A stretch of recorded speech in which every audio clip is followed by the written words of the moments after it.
এটা তাহলে এটা নিচে ঝুমকাটা নাই না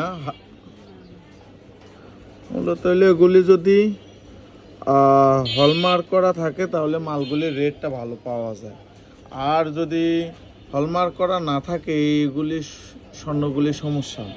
এটা সনাতন বলা হয়, 18 ক্যারেট বলা হয় এই স্বর্ণগুলি। ওটা আগে বানাইছিলেন?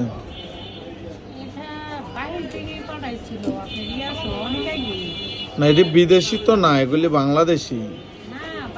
বাংলাদেশি মানে হ্যাঁ, এটা বাহিরের থেকে হয়তো স্বর্ণ বানাইছিল, ওইটাকে আপনি হয়তো কেউ ভাঙ্গাইয়া বাংলাদেশে কোনো দোকানে ভাঙ্গাইয়া এটা তৈরি করছে নতুন মডেলের।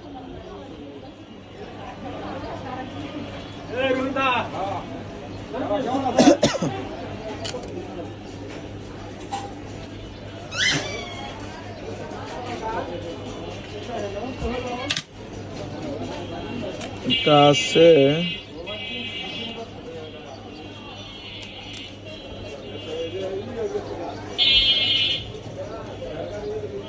যাই হোক, এটার দাম আসবে হচ্ছে হইলো